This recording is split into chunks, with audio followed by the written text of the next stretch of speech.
Please welcome Eric Pennington, Managing Partner from Spirit of EQ. Spirit of EQ is an emotional intelligence data and people development company focused on helping organizations and individuals grow their emotional intelligence. Spirit of EQ solutions have been widely adopted across small and large organizations around the globe. Each interaction and engagement is tailored to a specific need and problem. Spirit of EQ recognizes that each individual and organization is unique.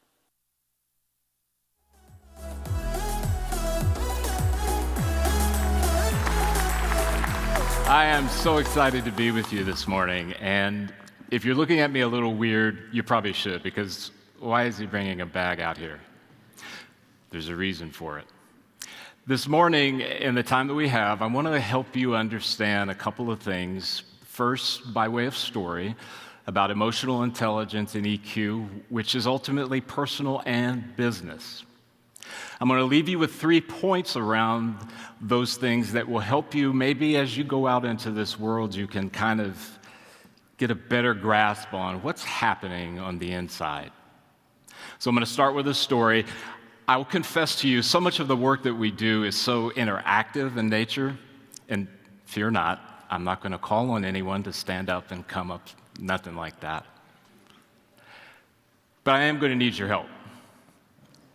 I'd like you to put on, if you could, a mindset of curiosity as we hear, as we listen, as we think about what does this mean to me. Then I also need you to use your imagination, because this bag represents something very powerful and what's inside of it as well. So, with that, a story for you. About 3 months or so ago, my wife and I decided we would do some kitchen renovation. I don't know if any of you have ever done that. I am an amateur. And quite frankly, I am the last person that should be carrying a bag like this, because I'm one of those that, well, we got a problem with the sink, call the plumber.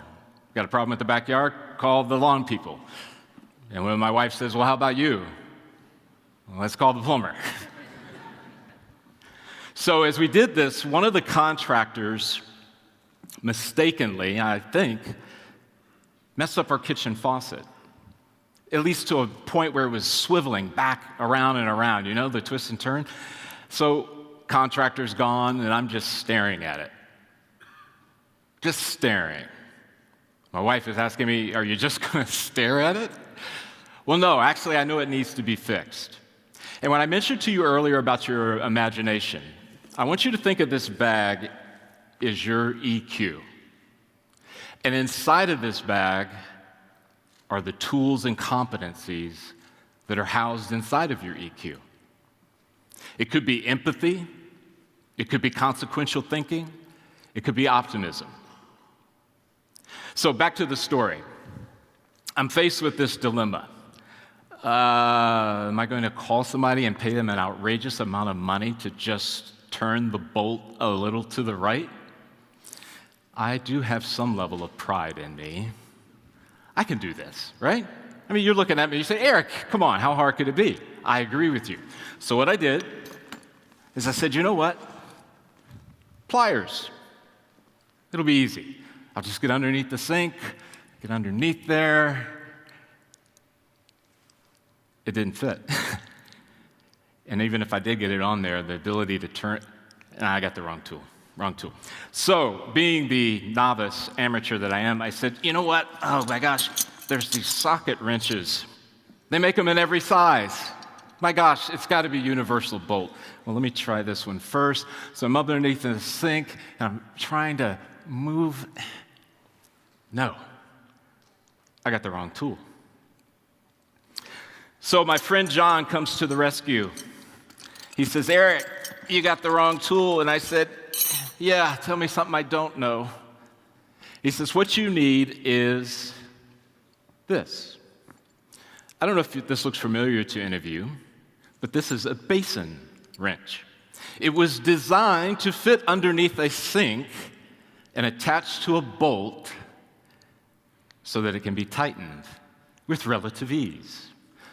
Key word for me, relative. It did take me a little while to get back underneath, but I moved this thing back and forth a bit. I put that underneath, and it clamped onto the bolt. I then begin to turn, reminding myself that it is righty-tighty, lefty-loosey. I told you, I am not the guy. So I turn it once, it's tightening. I turn it again, it's tightening, and there we have it. I have the right tool. So here's the connection for you this morning. All of us are encountering various problems and opportunities every single day of our lives. Some are expected, some are unexpected. You've heard speakers this morning talk about change, and nobody comes to us and says, "Oh, by the way, before we introduce this pandemic to you, Eric, would you be okay with that? We're going to start it around March of 2020. I never got that. I never got that call. I never got that message. But here's the thing. Your emotional intelligence, your EQ, was given to you and I to navigate even changes as dramatic as a pandemic. But you got to use the right tools. Very, very important. And don't be hard on yourself this morning if you say, "Eric, I just don't, what do you mean?" It's okay, because the EQ is learnable. All of us can learn to be more emotionally intelligent. And the power of that and the influence that it has on your people, on your family, on your community is huge. All right, enough of my props and my stories. I'm going to give you 3 points that I'd like you to think about. 3 really important things. The first, your emotions were designed to be your ally. You might be thinking, "You don't know my story, Eric." You would be right. I'm just telling you about design and what it was intended to do for all of us. Some of us, we grew up in situations where anger was a very, very bad thing. So in turn, what we've done is that we've taken anger and put it into this box that we want to stay away from. I'm here to tell you, if you're willing to be curious about where the anger comes from, it might help you the next time you're in that team meeting and your boss asks about sales numbers. Very, very powerful. Because when we begin to see our emotions are these communicators designed to help us. They're like that personal nudge. "Hey, pay attention. I want to talk to you about something here.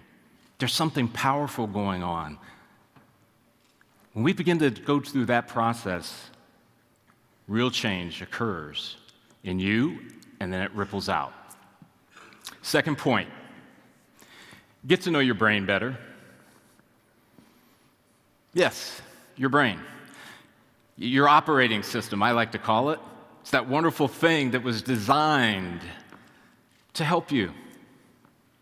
Now, there's one specific area, and I bring this up because many of the clients that we work with when we're in these sessions, they get real excited about the idea that, "Hey, my emotions are really my ally. This is great. Now I can start to..." And then, of course, the following day happens. There's the staff meeting. It's your wife or your spouse, your partner calling you up saying, "You forgot to take care of X." And you start to wonder, "I don't think I can do this." Some of what is happening to you right there is your brain's resistance to the change. Because your brain is working on making everything efficient and easy for you. I would just recommend that you do some reading on the neuroscience around emotions and about how your brain works.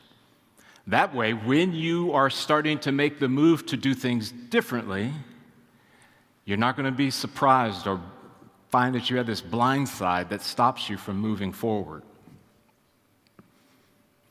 My last point for you, and maybe the most important, a definition that we use for EQ is that it is the management of what you think and what you feel to make optimal decisions.